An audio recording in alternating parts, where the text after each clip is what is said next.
Hi friends, അസ്സലാമു അലൈക്കും. Welcome back to my channel. ഇന്ന് ഞാനൊരു ഈസി ലഞ്ചാണ് കാണിക്കുന്നത്. ഞാൻ തമാശക്ക് പറയല്ല, ഈസിയാണ് മാത്രമല്ല ടേസ്റ്റിയാണ് കേട്ടോ. കുട്ടികൾക്കൊക്കെ ഇഷ്ടമാവും. ഇതിൻ്റെ മെയിൻ ഇൻഗ്രീഡിയൻ്റ് എന്ന് പറയുന്നത് മാഗി ക്യൂബ് ചേർത്തിക്കണം, അതിൻ്റെ ഫ്ലേവറാണ്.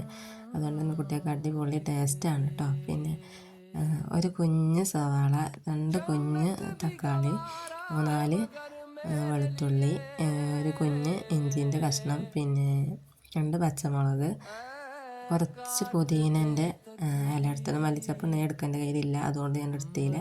പിന്നെ മാഗി ക്യൂബ് ഇടണം. അതേപോലെ ക്യാപ്സിക്കം ഓപ്ഷനലാണ് കേട്ടോ, അതെൻ്റെ കയ്യിലുണ്ടായതുകൊണ്ട് എടുത്തതാണ്. അപ്പോൾ അതൊക്കെ ഞാൻ വെളിച്ചെണ്ണയിലാണ് വാട്ടിയെടുത്തത്. സൺഫ്ലവർ എടുക്കണമെങ്കിൽ അത് എടുക്കാം കേട്ടോ. അങ്ങനെ 4-5 കഷ്ണം ചിക്കന് അതും ചേർത്തിട്ടുണ്ട്. സ്കൂളത്തെ ലഞ്ചിനൊക്കെ കൊടുത്ത് കുട്ടികളുടെ ലഞ്ച് ബോക്സൊക്കെ അടിപൊളിയാട്ടോ. കുട്ടികൾക്ക് വേറെ കൂട്ടാനൊന്നും വേണ്ടത്, ചിക്കൻ തന്നെ ഇതിൽ ചേർക്കണമുണ്ട്. അങ്ങനെ അത് വാട്ടിയെടുത്തിട്ട് തിളച്ച വെള്ളം ഞാനൊരു കപ്പേക്ക് ഒഴിച്ച് കൊടുക്കട്ടെ. ഞാനൊരു ഗ്ലാസ് അരിയാണ് എടുത്തിട്ടുള്ളത്.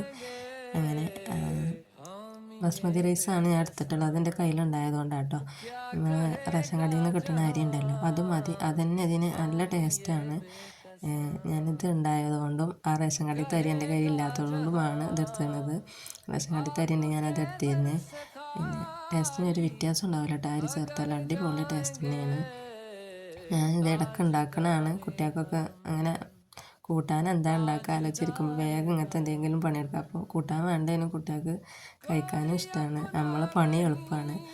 അപ്പോൾ ഇതൊന്നും ഉണ്ടാക്കി നോക്കണം. നമ്മൾ ലഞ്ചിന് കഴിക്കുക, ഡിന്നറിന് കഴിക്കുക, എന്നെപ്പോലെ ബ്രേക്ക്ഫാസ്റ്റിന് പൈസയൊക്കെ ഇഷ്ടമുള്ളവർക്കും അങ്ങനെയും കഴിക്കാം കേട്ടോ. സബ്സ്ക്രൈബ് ചെയ്യാൻ മറക്കരുത് പ്ലീസ്.